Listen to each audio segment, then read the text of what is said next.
Have you ever heard of shit on a shingle? Because I hadn't for 26 adult years. I guess all years. Not all of those were adult years.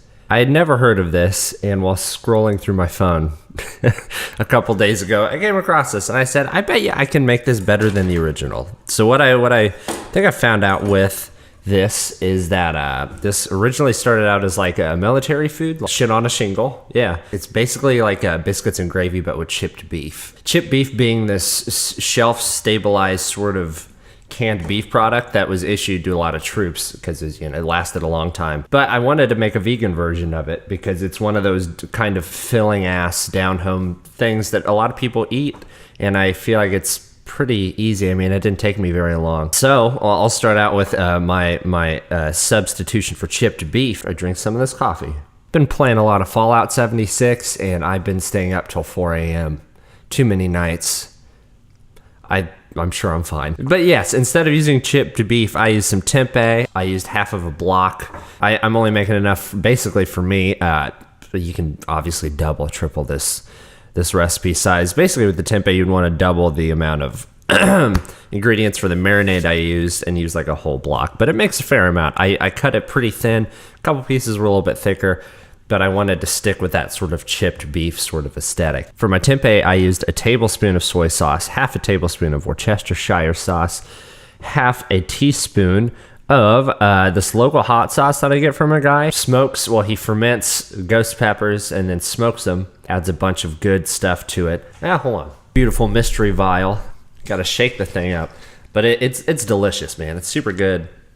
Get a lot of smokiness out of it. If I could smell more out of my nose, then I would tell you what the rest smells like. It is super fucking hot, though. Like the kind of hot sauce where you take a dab or two and you're just like, God damn. I just used a half teaspoon, so because you don't need much. Now I don't think that's going to make it like crazy hot, but it probably will give it a little bit of a tinge.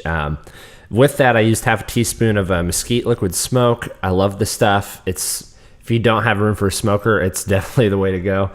And lastly, I did a dash of some barbecue seasoning and some Baharat spices, sort of like a Middle Eastern, not hot, but just a spicy sort of aroma to it. I've rarely cooked with it, so I'm trying to use it more. Put all that together, let it marinate overnight. You could do it less than that if you wanted to, but I don't know.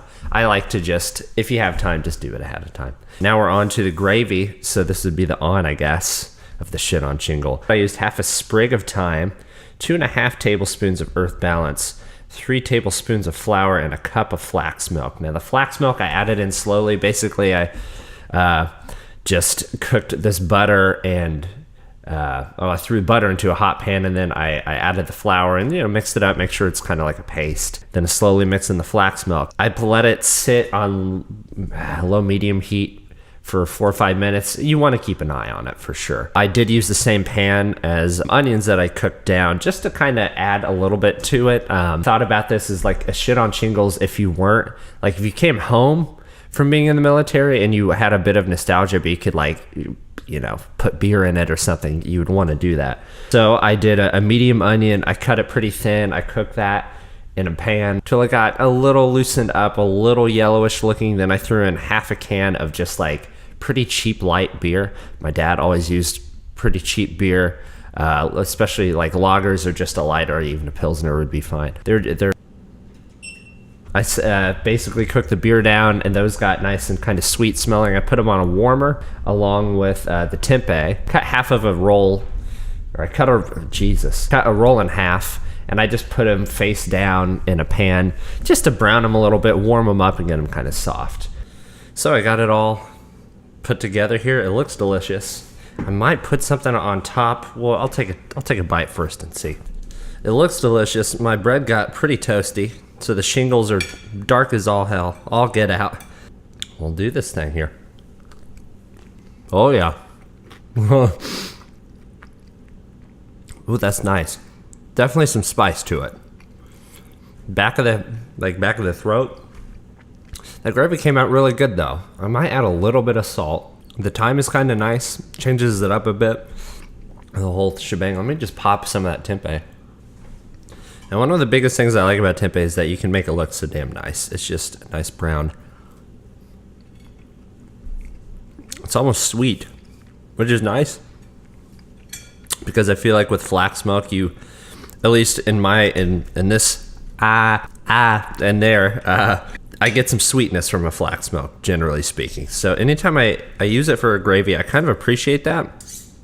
Because if you just use milk, that's something you don't really get. I mean, you could get like a sweetened milk, but I wouldn't want just like a super sugary milk either. Oh yeah, the dill, goddamn. But the more bites I'm taking, the more textures I get, which is nice. And I think that's a big draw to this. It's a super economic way to feed a family, especially if you make this on a big amount. You can have a lot of food for people. And it's very filling. I mean, I only cooked one roll. There's no way I could eat two. You're talking about 4 slices of toast, basically. So that's great, man. It goes to show you can always take something classic and change it just a little bit. Or you just make it, if you're doing a plant-based thing, you can make it plant-based. So much that I honestly kind of wish I wasn't making a fucking video right now. I wish I was kind of just eating this. So I might get back just to doing that very thing. Good Lord. I'm going to have to turn this off before my clothes come off and I get seduced by this goddamn dish. Have some holidays, whatever fucking holiday you celebrate. Maybe make grandpa some vegan shit on shingle. That'd be great, because they give you and your grandpa or grandma, or old person in your life, a reason to curse, and that can be very fun. Thank you so much for watching.